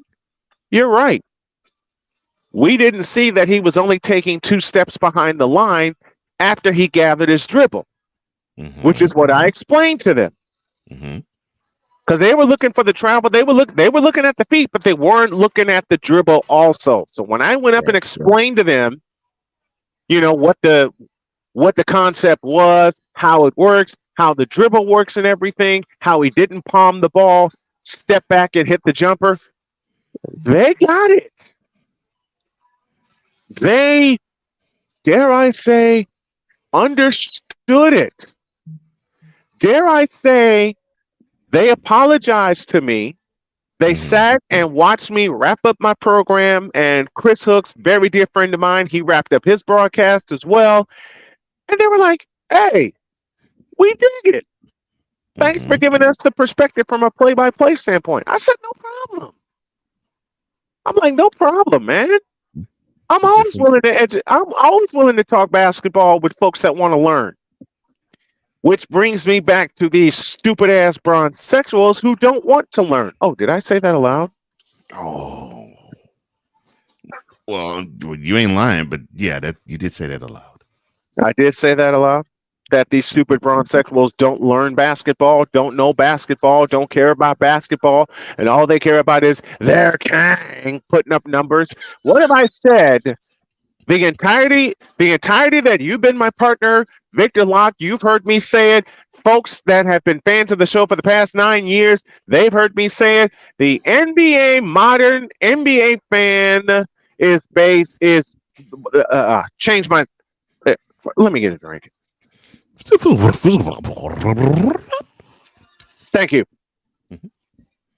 The modern NBA fan today is obsessed with 2 things: stars and stats. When they see LeBron, Raymond James, when they see Stonefoot James, when they see Hands of Stone James put up numbers, they are so enthralled and excited. Oh my God, we've never seen a player do this before. You haven't watched the NBA as long as I have, because I've seen many a player before LeBron, Raymond James do what he's doing, but A, actually do it correctly within the rules of basketball, and B, show the flash that LeBron tries to show, but only within the concept of the team. I cussed again. Yes, you did. And a 4-letter word too. Yeah, I cussed again. We've never seen what LeBron do as a point guard. Apparently, you don't know the names Irvin Magic Johnson or John Stockton. Well, Apparently, you don't know the names of Kevin. You don't know the name of Kevin Johnson. Apparently, you don't know the name of Dennis Johnson. Apparently, you don't know the name. I mentioned Stockton already. Apparently, you don't know the name of Mark Jackson or Jason Kidd or Jason Kidd Gary Payton or Tim Hardaway or Gary Payton. Apparently, those names or Mark Price. Can I give him a little Mark? Can I give him a little Mark Price? Can I give him a little Kevin Johnson? You don't know those names either. I'm going to turn 51 in July, and I can spit those names out without even blinking. These modern NBA fans don't watch. Or even Isaiah Thomas. Or Isaiah Lord Thomas. Zeke, 2-time NBA champion, Hall of Famer, one of the best damn point guards to ever play the game. Let me say that again. And I hated the Detroit Pistons because they always beat my Bulls. But listen carefully. Isaiah Lord Thomas, a sophomore out of Indiana University, terrorized the NBA with his basic point guard play.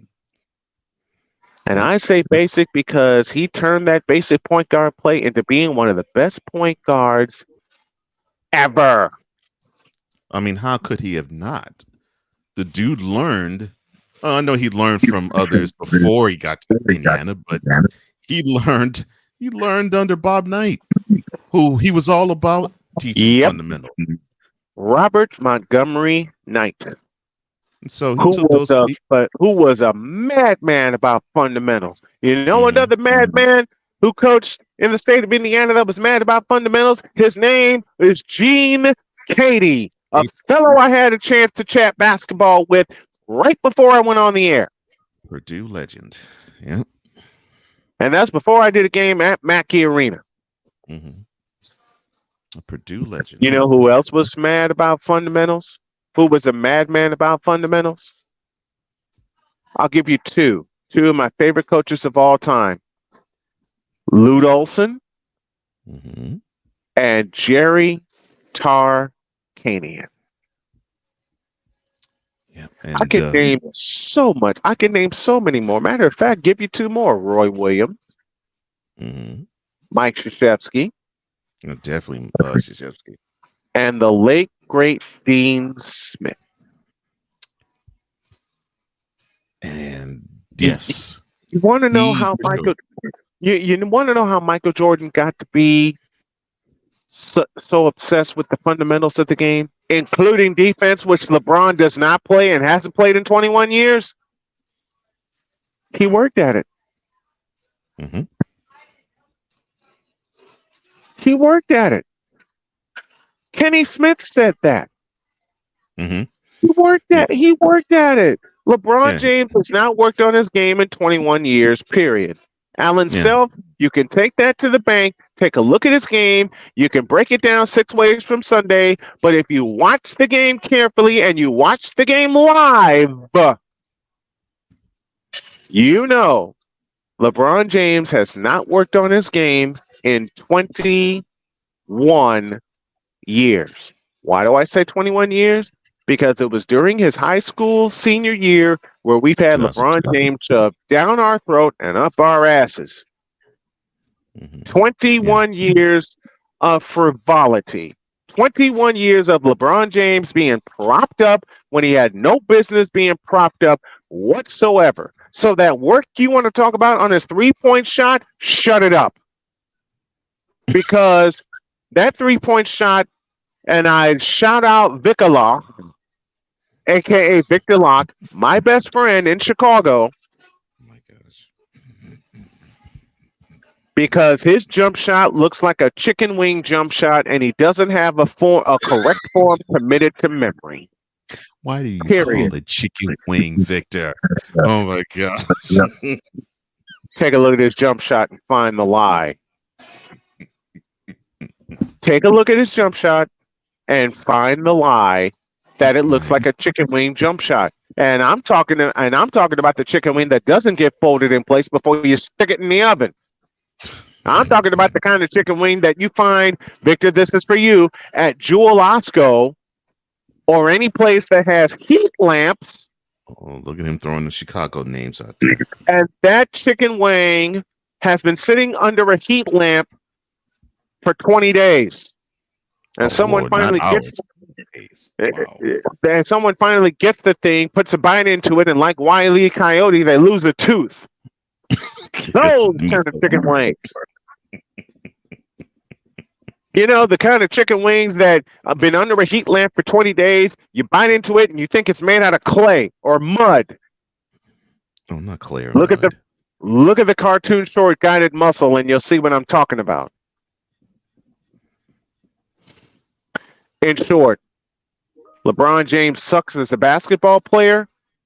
LeBron James sucks as a supposed icon. He has had no influence on the game as far as I'm concerned. He has no influence on the evolution of the game as far as I'm concerned. And he has wasted 21 years of his life playing a game that does not love him, that does not appreciate him, and that has made him a sucker. Wow. Because he's chasing a ghost while wearing the number he supposedly admired. And he didn't admire him because if he admired MJ, he would have at least taken the fundamentals of Michael Jordan's game and copied it and pasted it to his. He didn't. He relied on his athleticism. It left him after he got spooked by the San Antonio Spurs in 2007. He had a great Eastern Conference Finals in 2008 where he lost in 7 games. And since 2008, LeBron James has done nothing to improve his game. In other words, my partner's saying, yes, LeBron, it is you. And it's always been you. It is you now. It will always be you. And I'm also saying this. Get the hell out of my face, you thirsty bitches. In a world where logic and sense... He said, get off his face, you thirsty heifers. In a world where logic and sense flies completely out the window, while purple and yellow glasses are donned, rises a figure who encourages ridiculous undying.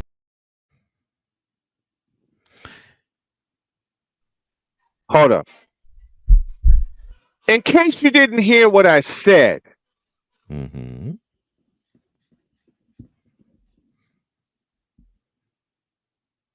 yes, LeBron, it is you. It has always been you. It always will be you. Your career, LeBron Raymond James, and hear me well, Bronzexuals. Hear me well, Alan Self. Hear me well, Rod West. Hear me well, Darius G. and others Bronzexuals who, upon seeing him, go...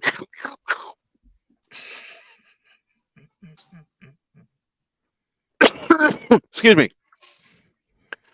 LeBron James's basketball career. I need a drink. Hold on a minute. Is pure, unadulterated trash. Thank you. Oh, no problem. LeBron James. Man, I'm choking. Your career, LeBron James. Oh, sorry. Career has been a colossal failure. 4 in 10. You fail. Now get the hell out of my face, you thirsty bitches. You take a 10 question quiz. You get 4. You fail. In a world where logic and sense flies completely out the window, while purple and yellow glasses are donned, rises a figure who encourages ridiculous, undying loyalty. Good Lord, I'm about to throw up. This has been yet another installment of The Bronsexual Confessions. And Remy's been on fire. He says, look, that Bud Light can, that's what ESPN does to LeBron. And look, all that talk about LeBron got you choking too? Well, unfortunately, if anybody watched the Brian Snow show yesterday, I unleashed an unplanned bronsexual confession, and it carried over from there. And yeah, it had me choking, and your friend's kind of tapping on the door, and we got about 9 minutes left. So I will make this plea to Ray Ray. I will make this plea to Ray Ray. Okay. And I will put it in a very simple sentence. Ray Ray, you have 7 minutes. And that's all you getting today. Because we got to keep it under, well, the folks at KSRN and WQEE and all that, and all those stations. Stupidity is brought to you by Hooked on Bronix. When you start talking like an idiotic bronsexual, Hooked on Bronix can set you right. Call 1-800-YO-KANG. Ray Ray LJP, now approve all this.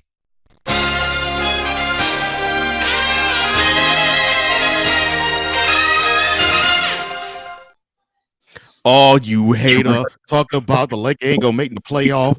Guess what y'all eat? Trays.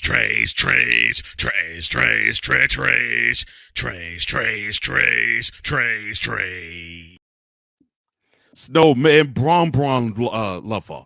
Hater Hall of Fame Trace. Guess what you is for saying that the Lake ain't gonna make the playoff? Trays.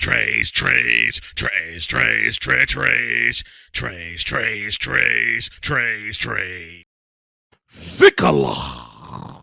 No, you infinity trash, son. But the fact you agreeing, saying that it is you, LeBron, or been you, or be you forever and ever, amen. Guess what you is, sucker? Trays.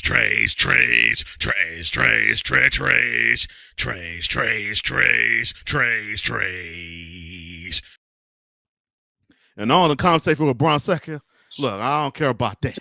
All I care about is Bron, he made the playoff.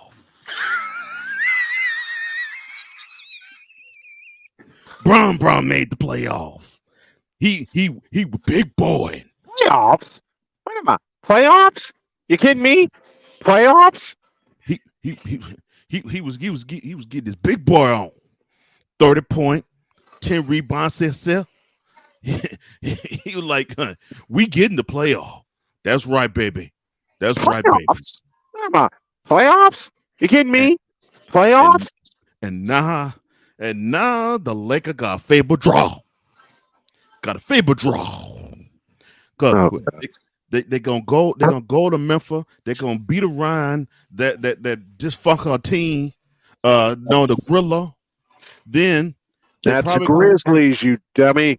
Then they probably gonna play either the King or Curry and them, and they could beat the break. Well, we all beat the break off Curry and them, and the King. The Kangs ain't like my Kang. They're gonna get they're better than your Kang, you idiot. And then they get the conference final. They'll play the Nugget.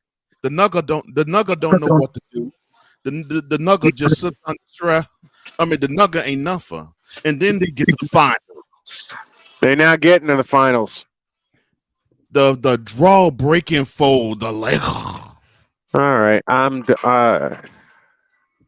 they break a good for the Lakers. No, they're not. I love it. I love it. I love it. And now it is time for what y'all been waiting for. You've been waiting for this. No, we haven't. You've been waiting. Trays.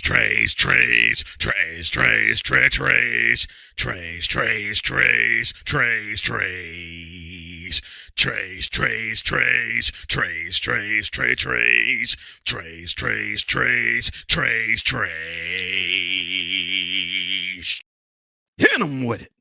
Because Braun Bronson pays Magic Jensen. Oh gosh. Braun Bronson pays Mark Jixon. Mm-hmm. And Braun Bronson pays Steenash. Who? Let me say it again. I said Braun Bronson pays Magic Jensen. Braun Bronson pays Mark Jixon. And Braun Bronson pays Steenash. And then Braun Bronson pays Carissa Adilla Jabilla.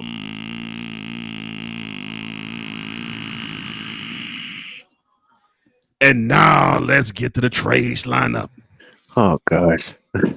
Sponsored by the City Fifth, Larry Bird, Trash in 1956. Bill Russell, Trash in the grave, Trash. You know he Trash. Okay. Shaquito O'Neal called a Big Mama Trash. Don't do no Papa John commercial, Big Mama. No more Papa John commercial. Hakio Libero, Trash, the class individual, but still he Trash. T. Ducker, Trash. Find Karuma. Find son Karuma, please. Wheelchair become a Trash, knowing good and darn well you ain't bang no $20 in hole. Dr. Jive Trash. Nah, I like you, but still, you ain't Braun. Toby Jordan Clone Trash. The best thing about you, Toby, Vanessa. Jen Stockton Trash. You know no white boy can't play. No bagging ball. And then your teammate, Carl Molester Trash. He only wanted 12, 13, 14-year-old black girl. That's all he want. He's trying to compete for being R. Kelly on the basketball court. Michael Jordan Trash. Trash as a player, Trash as an owner.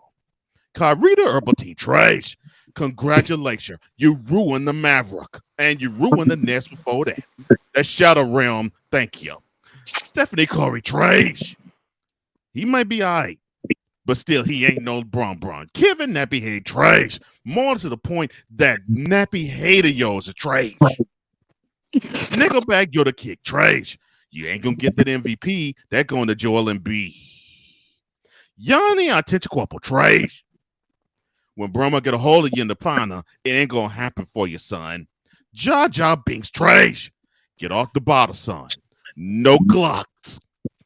Just hit the hose, and that's it. Luka Donkey Trash. You happy that you got Carita on the team, ain't you? Donna Michelob Trash. I bet you won't be in New York now. And Dane Sent Trash. And that concludes Trash.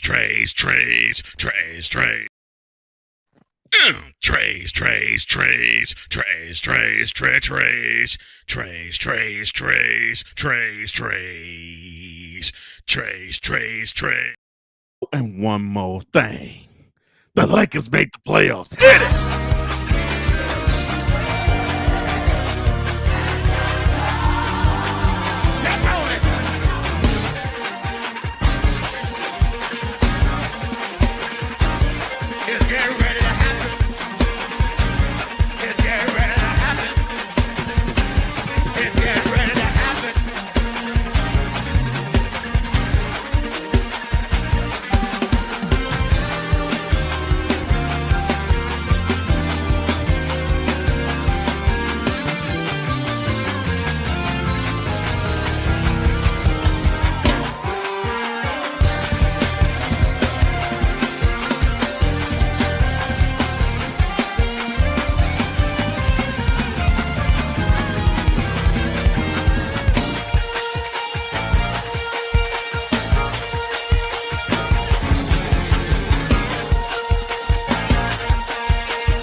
You Clown ain't ready.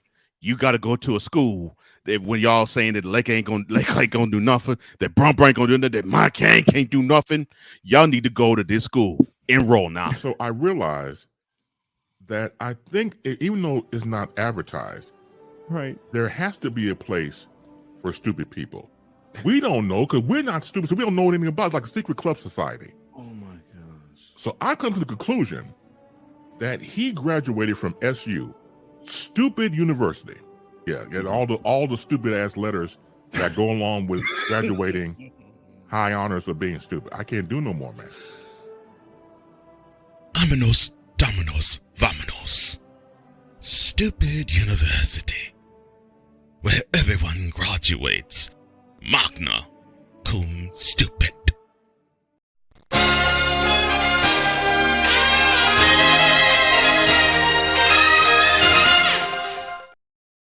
Oh man, I love these bathroom breaks. Man. So what I miss? Have a great day. God bless. Remember to make your next move your best move. And always remember, if your dreams don't scare you, they're not big enough. And your haters are utter trash. You're fired. Thank you. That too. Don't forget, Brian Snow Show this afternoon, 2 p.m. Mike Debate joins me to talk all things NFL draft, what the NFC champs need, what the NFC West Division champs need, and how they are going to get better and meet in the championship game next January. Oh, did I say that aloud? Did I just give a prediction aloud? If you did. Oh, okay. And with that, I say, we're out of here. See you tomorrow.